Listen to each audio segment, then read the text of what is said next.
Welcome back to In-Depth Literature, and if you're an aspiring writer that's ready for some truth bombs, then you need to read On Becoming a Novelist by John Gardner. John Gardner is a fairly prolific novelist. He's unfortunately passed away now, but you should definitely read some of his work. And in this video, we are going to discuss some of the great topics and great insight that John Gardner offers us in this wonderful book on the creative writing craft. It is not a how-to write book, but it's more about the creative craft of writing. So if you're serious about your writing, if you wish to become serious about your writing, then let's take some advice from John Gardner himself. And there are many wonderful topics that John Gardner explores in On Becoming a Novelist. But the first thing that he discusses that really stands out to me is the amount of sacrifice and the amount of time that it will take to become a successful novelist. And John Gardner says the following: writing a novel takes an immense amount of time, at least for most people, and can test the writer's psyche beyond endurance. The writer asks himself day after day, year after year, if he's fooling himself, asks why people write novels anyhow. Long, careful studies of the hopes, joys, and disasters of creatures who, strictly speaking, do not exist. Or the writer may slide into alcoholism, the number one occupational hazard of the trade, to quote William Faulkner himself. So just really great insight there from John Gardner on what it actually takes to become a writer. And he says, again, it will test the writer's psyche beyond endurance. And that's really what becoming a writer is, or showing up to write every day really demands of you. And that also pertains to the topic that John Gardner discusses about the writer as sort of a marathon runner, and sort of the long distance intellectually, physically, emotionally, spiritually that the writer must go, that the writer must endure to become a successful writer. John Gardner also says, unless he has inflated or mystical notions of what it is to be a novelist, is that he will discover that for him, writing is not the best place to seek joy and satisfaction. So moving on a little bit later in On Becoming a Novelist, John Gardner discusses what makes good writing, and he talks about this wonderful idea of writing has to become the dream, the continuous dream, and that when you read the printed words on paper, you don't realize that you're reading a story, a novel, printed words. You get lost and sucked away into this continuous dream that John Gardner discusses. We read 5 words on the first page of a really good novel, and we begin to forget that we were reading printed words on a page.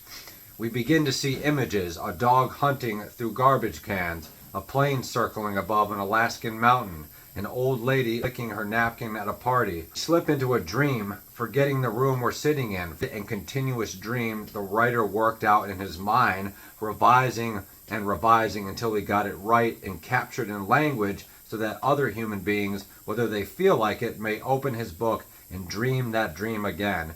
And we've all been lost in sort of what Harold Bloom likes to talk about as the reader's sublime, perhaps. That reminds me a lot of that quote. And once you sort of get sucked in to a beautiful story, or just an interesting, compelling, engaging piece of literature, you sort of forget time exists. Time essentially stands still in the presence of really great words, whether it's poetry, literature, or even a great biography or historical work as well. That this whole concept applies to great writing in general, not just literature. So as great writers, or as serious writers, that should be one of our ultimate goals, is to sort of suspend time, make people forget that they actually have to go to the bathroom, or that they have to eat lunch, or go pick up their spouse, or whatever. You want to make sure that your audience, your readers, are fully addicted and fully involved in what they're doing, and that they want to keep reading, and so that this continuous dream continues, not only in the moment,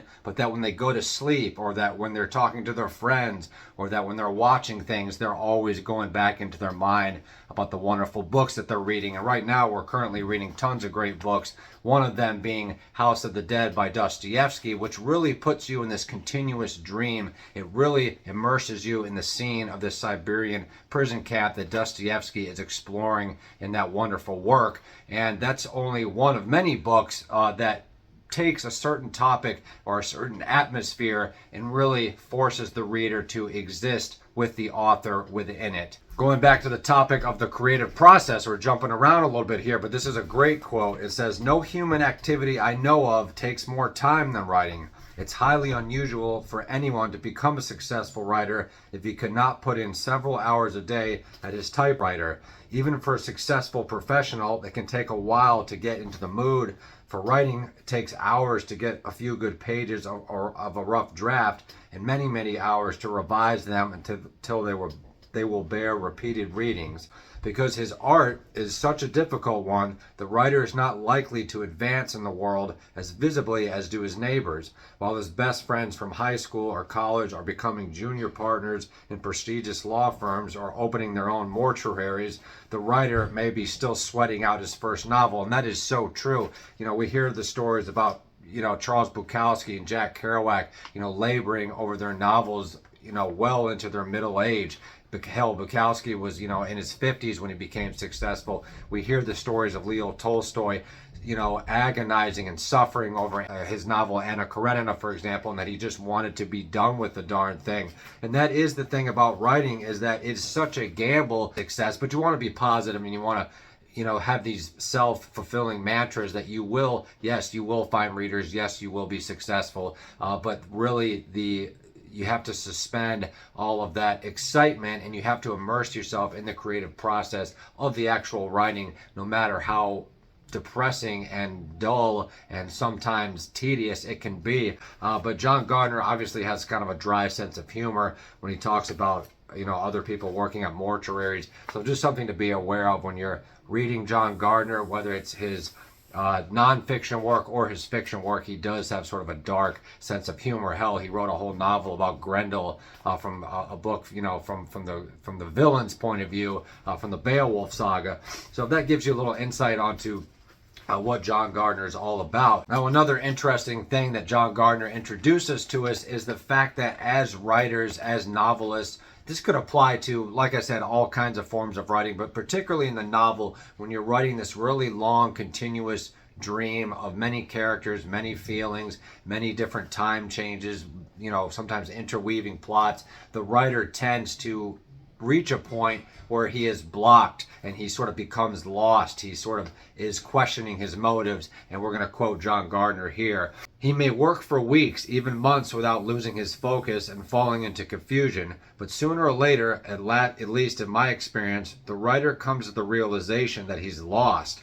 His over-familiarity with the characters after endless hours of writing and rewriting may lead to his suddenly feeling bored with them, irritated by everything they say or do, or he may become so close to them that, for lack of objectivity, he's baffled by them." And that happens sometimes as a writer. You get sort of lost in these characters and you're trying to make them as real as you can, but you start second guessing yourself.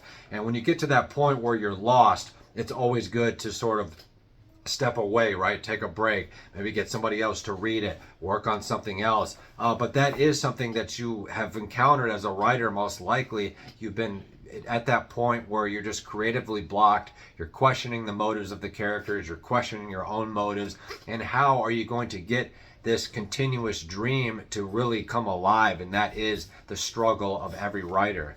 Pace, emphasis, and so on, the writer can no longer see the forest through the trees. I've often labored with ferocious concentration on a scene, polishing, revising, and tearing out, rewriting, polishing, and revising again, until finally I realize I have no idea what I'm doing, can't even recall why it was I thought the scene was necessary. And that happens too, and that reminds me of the famous Charles Bukowski quote of, "Writing is something you don't know how to do, you just either do it or you don't do it." Sort of like his other quote, "Don't try." But with writing, it is kind of something you're not quite sure of how to do, but once you get into it, you become a writer. Anybody can become a writer. Maybe you won't be the greatest writer, but if you actively show up and invest the time emotionally, mentally, and spiritually, yes, you will become a writer despite the odds. And as long as you believe in your heart that you're a writer, you'll be a writer. Now, we mentioned stepping away from your work to get a better perspective on it, and that comes up here where John Gardner says, take some time off from your work. A year or two later, taking a fresh look at those bottom drawer pages It is easy, even satisfying to be merciless. And that's so important too, is to be merciless, be a constant reviser, be your own worst critic.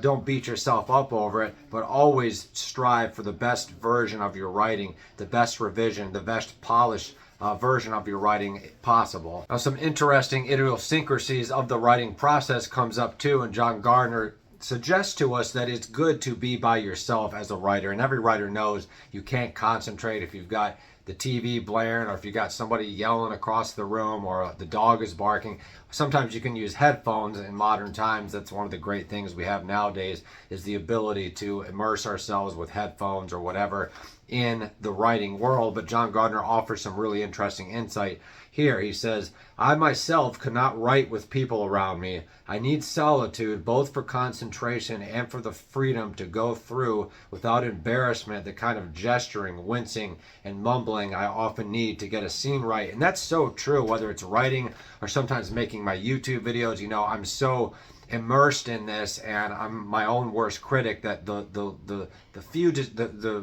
least few distractions that I have, the better. If I've got other people talking, or I've got somebody watching me, or my cell phone's being blown up or whatever, that's going to affect my writing, and I'm not going to be able to get into that creative process and create the continuous dream. John Gardner continues, also, I cannot work on a novel if I do not have a long time blocked out for writing. 15 hours straight is ideal for me.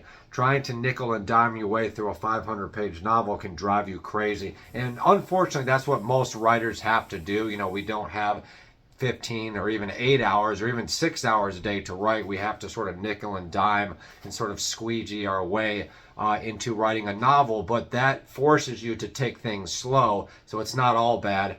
So also, interestingly, in this section, John Gardner talks about some of the benefits of maybe working overnight, the different types of jobs that can sort of help a writer get into that flow state. He also talks about becoming a professor, but unfortunately, the professor gets so bogged down with his other responsibilities that he has very little time to write. And that's the thing, is that it doesn't really matter what job you have or what profession you choose. You know, you could have the best schedule in the world, but if you're lazy and you're not motivated, then you're not going to be able to write. And I'm not saying that you should, you know, try to write on your 15-minute lunch break at work, because that's not going to be very productive.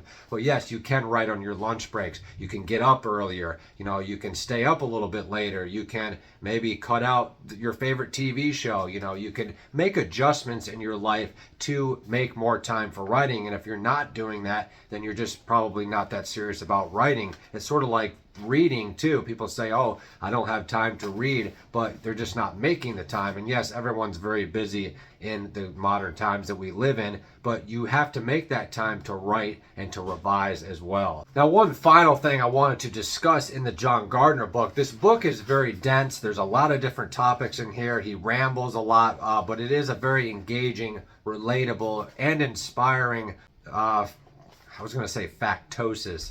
I'm inventing words now, but just a wonderful book about not only the creative process, but the obstacles that will come up for writers that we've probably all experienced, whether that's rejection or failure to make time to write, being your own worst critic, being stuck in a workshop with people that don't appreciate your writing, how to get published, how to, write more, freely so that you can be a better writer, how to get out of just the mindset of maybe just writing one thing, whether it's poetry, short stories, novels. John Gardner encourages you to write all sorts of things so that all of your writing will become much better and more professional. But one thing that every writer obviously faces is the myth of the writer's block, and it is pretty much, in fact, a myth according to John Gardner, and I believe it is a myth too. Now, obviously, we're all going to have bad days. We're going to have things that come up in life. We're not going to feel like writing.